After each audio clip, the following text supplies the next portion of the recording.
Selamat malam, Ibu Sabrina. Pada kesempatan kali ini, saya Rio Prasetyo dengan NIM 0101111937 dan teman saya Henry Lau dengan NIM 0101119004 akan mempresentasikan chapter sampling. Sampling adalah suatu proses di mana peneliti berusaha untuk menyaring individu, objek, maupun peristiwa yang tepat sebagai perwakilan dari sekumpulan populasi. Melakukan sampling memiliki keuntungan, yaitu memudahkan proses penelitian dikarenakan menyempitkan ruang lingkup yang perlu diteliti dari hasil pengumpulan data. Terdapat beberapa poin yang perlu dipahami terlebih dahulu dalam mengumpulkan data. Yang pertama adalah population, di mana memiliki arti mengarah kepada keseluruhan dari kelompok maupun peristiwa yang sedang ingin diteliti. Dan dari populasi inilah peneliti akan mengambil sampel dan menuju kepada kesimpulan. Yang kedua adalah elemen. Elemen adalah suatu anggota tunggal dari sebuah populasi. Dan yang ketiga adalah sampel. Sampel juga merupakan bagian dari populasi. Permisalannya adalah sebagai berikut. Jika elemen berupa 500 mesin terbaik, maka sampel yang diambil dapat seperti 100 dari elemen tersebut. Yang keempat adalah sampling unit, unit of observation, dan unit of analysis. Sampling unit umumnya didefinisikan sebagai siapa dan apa pada suatu hal yang dijadikan sampel. Unit observasi, tingkatan yang memperlihatkan data peneliti akan diukur atau dikumpulkan, dan unit of analysis mengarah kepada tingkatan di mana suatu informasi dianalisis serta kesimpulannya dapat diselesaikan. Dan yang kelima adalah subjek.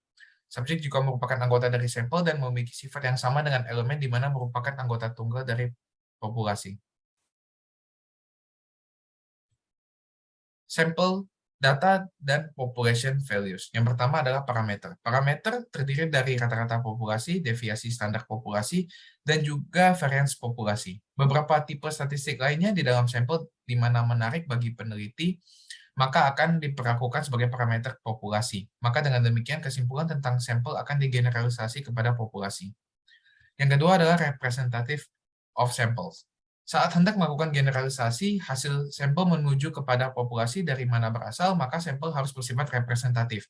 Arti dari sampel yang representatif sendiri adalah sampel yang mencerminkan populasi secara akurat. Yang ketiga adalah normality of distribution.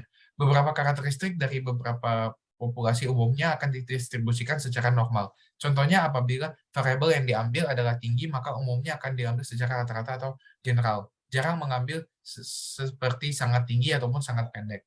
Saat peneliti berusaha untuk mengambil sampel yang cukup besar, namun dengan proses yang hati-hati, maka tentunya akan memiliki distribusi pengambilan sampel dari suatu tempat yang memiliki normalitas. Selanjutnya adalah sampling process. Yang pertama adalah defining population.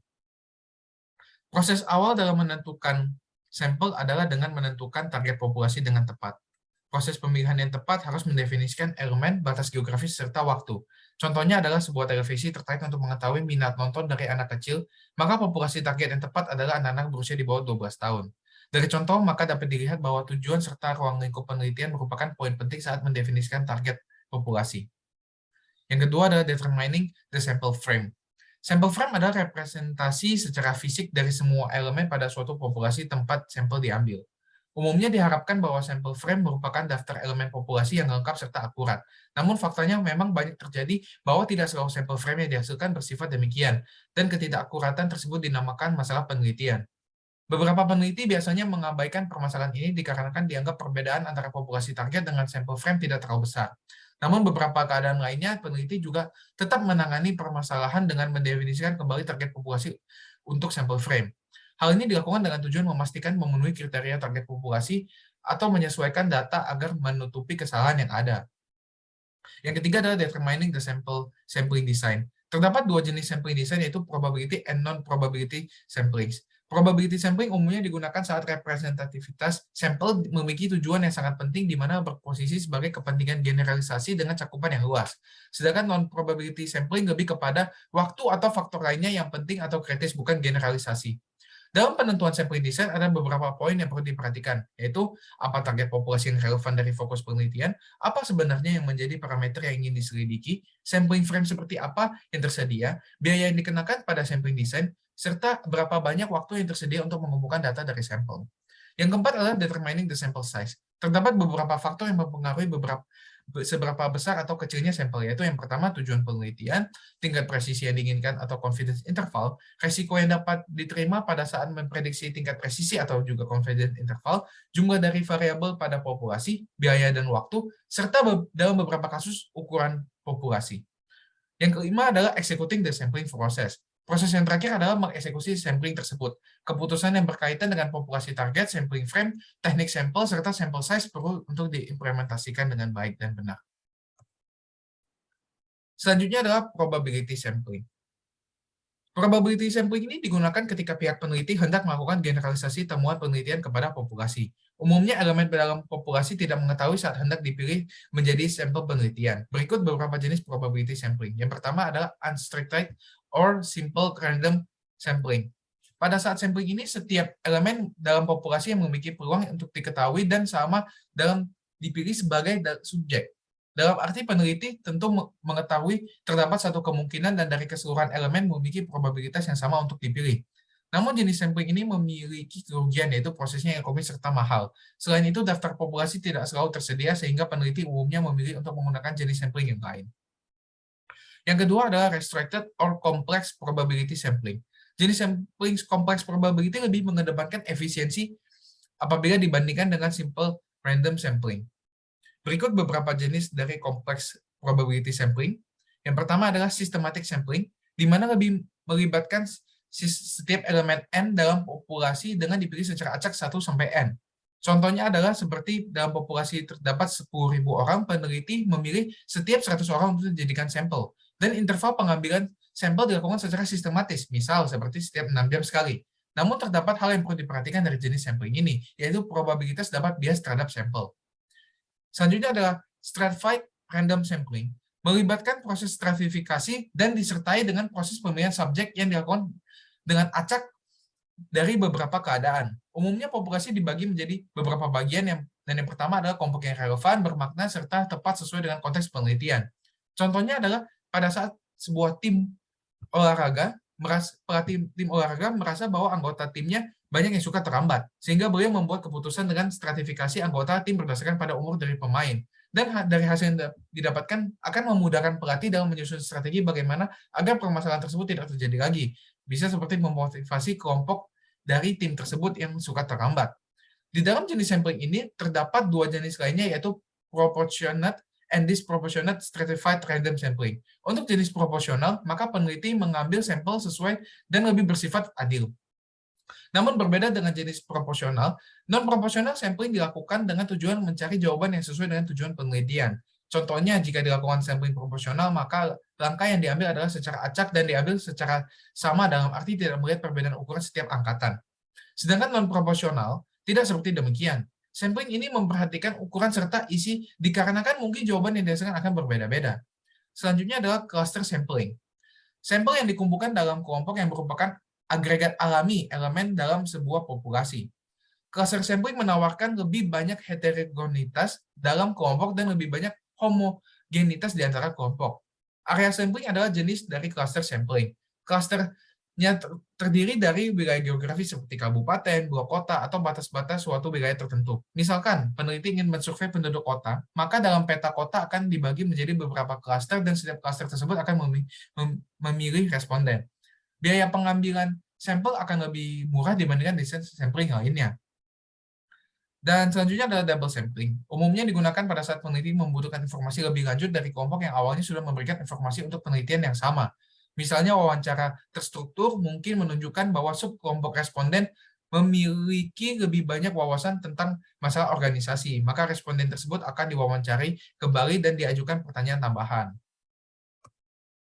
Selanjutnya adalah non-probability sampling. Non-probability sampling ini adalah temuan dari studi sampel yang tidak dapat digeneralisasikan secara percaya diri kepada populasi. Namun terkadang pengambilan sampel non-probabilitas adalah satu-satunya cara untuk mendapatkan data. Beberapa rencana pengambilan sampel non-probabilitas dapat lebih diandalkan daripada jenis lainnya. Berikut jenis-jenis dari sampling ini. Yang pertama adalah convenience sampling. Convenience sampling didapatkan dari mengumpulkan informasi dari anggota populasi yang bersedia dan nyaman untuk memberikan informasi. Dengan jenis sampling ini, maka pengambilan sampel murah dan mudah dilakukan, namun tidak adanya cara untuk melihat seberapa representatif hasil penelitian. Maka jenis sampling ini juga sering digunakan untuk mendapatkan informasi secara cepat. Convenient sampling adalah desain sampling yang paling tidak dapat diandalkan daripada desain sampling lainnya dalam hal generalisasi. Dan yang kedua adalah persuasive sampling. Persuasive sampling ini mendapatkan informasinya dari kelompok sasaran tertentu yang bersedia dan bisa memberikan informasi yang dicari oleh peneliti. Terdapat dua jenis persuasive sampling, yaitu yang pertama adalah judgment sampling, di mana melibatkan pilihan subjek yang paling menguntungkan akan ditempatkan dalam posisi terbaik untuk memberikan peneliti informasi yang diperlukannya. Misalnya peneliti ingin mencari tahu yang diperlukan manajer wanita untuk mencapai titik puncak. Maka yang dapat memberikan informasi tersebut adalah wanita-wanita yang telah menjabat sebagai CEO atau eksekutif tingkat lain atasnya. Hal tersebut dikarenakan wanita-wanita tersebut sudah memiliki pengetahuan dan pengalaman tersebut. Selanjutnya adalah kuota sampling, di mana kuota sampling akan memastikan bahwa kelompok tertentu cukup terwakili dalam penelitian melalui penetapan kuota. Pengambilan sampel kuota akan dipastikan bahwa semua subkelompok dalam populasi diwakili secara memadai dalam sampel. Dan faktor untuk menentukan desain mana yang akan digunakan ada 3. Yang pertama adalah luasnya pengetahuan sebelumnya di bidang penelitian yang dilakukan. Dan yang kedua adalah tujuan utama dari penelitian, serta yang ketiga adalah pertimbangan biaya. Untuk materi selanjutnya akan dilanjutkan oleh teman saya, Henry Lau. Terima kasih. Selamat malam Ibu Sabrina, perkenalkan nama saya Henry Lau dengan NIM 010119004004. Kali ini saya akan membahas tentang issues of precision and confidence in determining sample size.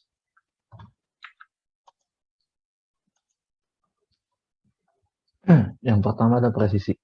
Presisi mengacu pada seberapa dekat perkiraan kita dengan karakteristik populasi yang sebenarnya. Contohnya adalah saat kita mengambil random sampel, random 50 random sampel dari 300 pekerja di suatu workshop, dan mendapatkan rata-rata produksi per orangnya ada 50. Kemudian kita dapat menemukan bahwa true average daily production-nya atau yang aslinya adalah terletak pada range 40 hingga 60. Sehingga dapat dikatakan bahwa mu adalah 50 plus minus 10. Semakin kecil intervalnya akan semakin presisi data yang kita peroleh. Lalu yang kedua adalah standar error.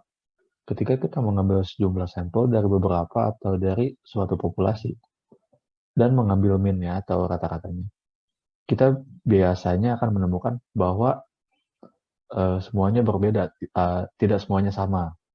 Biasanya didistribusikan dan memiliki dispersi yang terkait dengannya. Semakin kecil dispersi atau variabilitasnya, dan maka akan semakin mirip sampel mean dengan population sample. Variabilitas inilah yang disebut dengan standar error. Berikut adalah formula dari standar error, yaitu standar error sama dengan S dibagi akar N, di mana S adalah standar deviasi dan N adalah jumlah sampel. Jika ingin hasil sampel mencerminkan karakteristik populasi, kita harus mengincar kepresisian yang tinggi dengan standar error yang lebih rendah. Lalu ada confidence. Confidence atau presisi menunjukkan seberapa dekat kita memperkirakan parameter populasi berdasarkan statistik sampel. Nah, yang confidence ini adalah menunjukkan seberapa yakin kita bahwa perkiraan kita akan benar-benar berlaku untuk populasi yang telah kita tuju.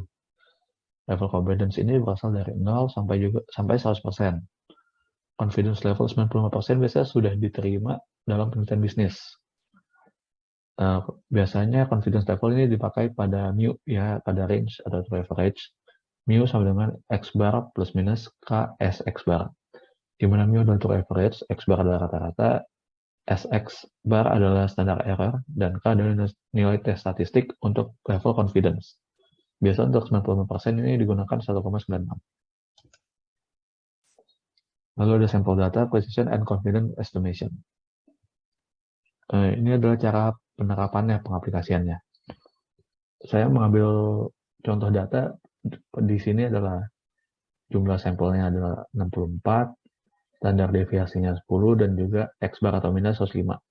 Dengan tingkat confidence yang diinginkan 95%. Kita akan mencari range-nya. Kita tahu di mana range itu adalah X bar plus minus KS X bar. Kita pertama harus mencari standar error-nya dulu. dengan menggunakan rumus standar deviasi dibagi dengan akar N. Kita dapat 1,25 di sini. Lalu kita masukkan ke rumus mu. Mu adalah 105 plus minus 1,96 didapatkan dari level confidence 95, tes statistiknya 1,96 dikalikan oleh 1,25. Lalu kita mendapatkan range-nya yaitu terletak di antara 102,55 sampai 107,45. Untuk meningkatkan kepresisian atau confidence-nya atau bahkan keduanya, maka kita harus meningkatkan sample size-nya. Semakin tinggi confidence, semakin tidak presisi data yang didapatkan jika menggunakan sampel size yang sama. Tidak perlu sampel size-nya.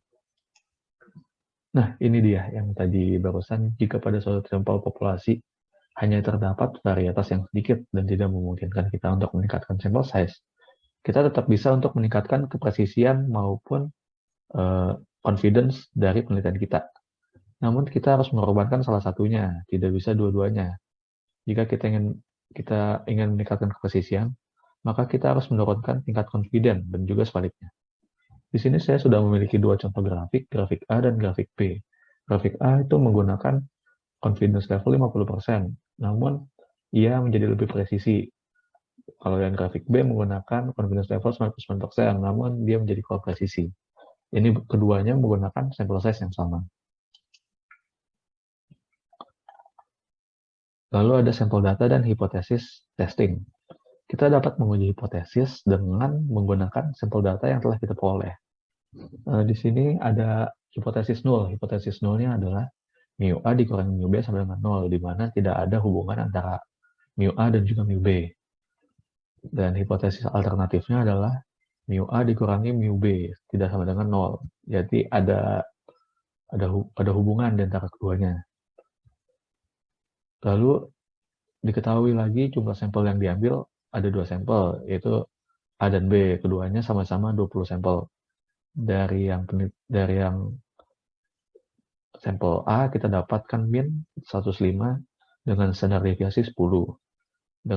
Kalau yang B kita dapatkan min 100 dengan standar deviasi 15. Kemudian kita coba masukkan ke dalam rumus hipotesis, yaitu yang mu A dikurangi mu B.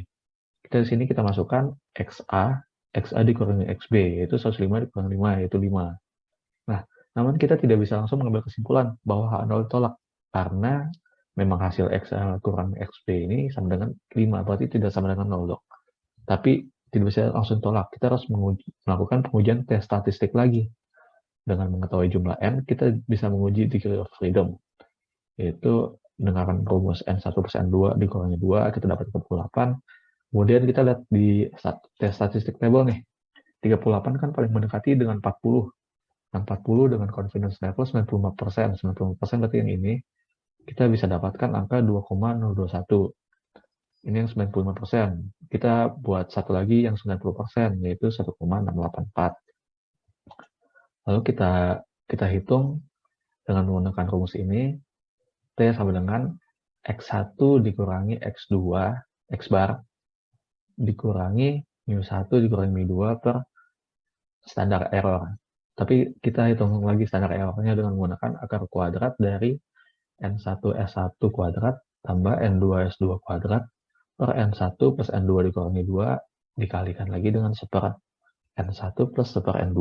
Lalu kita dapatkan hasil T hitungnya adalah 1,209. Nah, dari hasil ini kan terletak jauh sekali di antara yang 90% maupun yang 90%. Nah, kalau seperti ini tes statistiknya, T hitungnya jauh terletaknya, kita akan menolak hipotesis 0. Kita akan menerima hipotesis 0, di mana tidak ada hubungan antara mereka keduanya, antara peristiwa A dan peristiwa B. Kita akan menerima yang 0. Lalu determining the sample size. Jika diketahui confidence yang diinginkan adalah 94%, dan intervalnya adalah kurang lebih $500 dengan standar deviasi $3.500. Kita dapat menentukan sampel size yang kira-kira yang cocok itu berapa sih? Nah, dengan menggunakan rumus mu ini yang interval, kita masukkan 500 sama dengan 1,96 dikali SX bar atau standar error. Ya, di sini 1,96 karena confidence-nya 90%. Lalu kita dapatkan standar error-nya 255,10. Lalu kita masukkan lagi ke rumus X. Standar error sama dengan S per akar N. Kita dapatkan N-nya sekitar 188. Nah, bagaimana jika populasinya hanya 185, tidak sampai 188? Kita akan melakukan perhitungan ulang lagi menggunakan rumus ini. Standar error sama dengan standar deviasi dibagi akar dari sampel dikalikan dengan N besar. N besar ini adalah populasi dikurangi sampel per populasi dikurangi 1. Nah, akhirnya kita dapatkan sampelnya 94. Jika kita ingin meningkatkan confidence menjadi 99%, maka sampel yang dibutuhkan adalah berapa? Nah, kan sebenarnya sama aja seperti yang ini, namun yang ini 90%, yang ini 99%, yang diganti hanya saja ininya 1,96 diganti dengan 2,576 dan hasilnya ada 325. Ini menjadi bukti bahwa jika ingin meningkatkan tingkat confidence, maka sampel yang dibutuhkan akan lebih banyak. Lalu ada rules of thumb. Itu ada 4 peraturan untuk melakukan penelitian. Yang pertama adalah sampel size yang cocok untuk kebanyakan penelitian adalah di kisaran antara 30 sampai 500 sampel. Yang kedua adalah ketika sampel dibagi menjadi beberapa subsampel seperti pria wanita, junior senior, dan lain-lain. Sampel size minimum adalah 30 untuk setiap kategorinya. Pada multivariate research atau research dengan variabel yang banyak, sampel size harus beberapa kali, biasanya 10 kali, 15 kali, maupun 20 kali dari jumlah variabel yang diteliti. Misalkan kita meneliti 4 variabel, kita harus menggunakan sampel 4 kali 10, 40, atau bahkan 4 kali 15, 60. Nah, yang keempat adalah untuk penelitian eksperimental sederhana dengan kontrol eksperimental yang ketat. Penelitian dapat dilakukan dengan sampel yang kecil, seperti 10 hingga 20 saja. Lalu ada efisiensi in sampling. Efisiensi dalam pengambilan sampel dapat dicapai untuk presisi atau standar error tertentu, jadi presisinya tidak diubah, ukuran sampel dapat dikurangi. Ataupun untuk ukuran sampel tertentu yang di mana ukuran sampel tidak diubah, tingkat presisi dapat ditingkatkan. Ini adalah efisien. Simple random sampling tidak selalu menjadi yang paling efisien. Terkadang terdapat probabilitas sampling lain yang lebih efisien. Ya, seperti stratified random sampling biasanya merupakan yang paling efisien. Pada stratified random sampling ini yang disproportionate lebih efisien daripada yang proportionate dalam kebanyakan kasus. Lalu cluster random sampling kurang efektif dibandingkan dengan simple random sampling. Namun pada cluster random sampling ini multi-stage clustering lebih efektif dibandingkan single stage ketika ditemukan heterogenitas pada fase awal. Sampling related to qualitative study. Sampling untuk penelitian kualitatif sama pentingnya dan untuk penelitian kuantitatif. Jadi sama pentingnya. Langkah pertama kita tentunya harus menentukan target populasi kita yang cocok itu siapa. Lalu biasa untuk kualitatif kita menggunakan non-probability sampling. Mohon maaf di sini ada typo, harusnya non-probability sampling. Lalu yang ketiga adalah purposive sampling. Purposive sampling ini adalah subjek dipilih berdasarkan keahlian dalam subjek yang telah diteliti. Jadi sesuai dengan keahliannya. Biasa salah satu purposive sampling yang digunakan adalah theoretical sampling, yaitu para analis bersama-sama membuat kode dan menganalisis datanya dan memutuskan data apa nih yang perlu dikumpulkan untuk selanjutnya dan di mana menemukan data tersebut. Karena tidak mungkin untuk memprediksi kapan theoretical saturation akan tercapai, kita tidak bisa menemukan berapa banyak sampel yang perlu kita ambil. Kita terus mengambil sampel sampai kita tidak menemukan informasi baru lagi. Ukuran sampel bergantung pada heterogenitas dalam sebuah populasi. Yang terakhir adalah managerial implication. Ada kesadaran tentang desain sampling dan ukuran sampel dapat membantu manajer untuk yang pertama memahami mengapa metode sampling tertentu digunakan oleh peneliti. Yang kedua, memfasilitasi pemahaman tentang implikasi biaya dari desain yang berbeda dan juga trade-off antara presisi dan confidence dengan biaya. Yang ketiga adalah memahami resiko yang diambil dalam menerapkan perubahan berdasarkan hasil studi penelitian. Lalu yang terakhir adalah menilai generalisasi temuan dan menganalisis implikasi dari mencoba rekomendasi yang dibuat di dalam sistem mereka sendiri. Sekian dari kelompok kami. Terima kasih.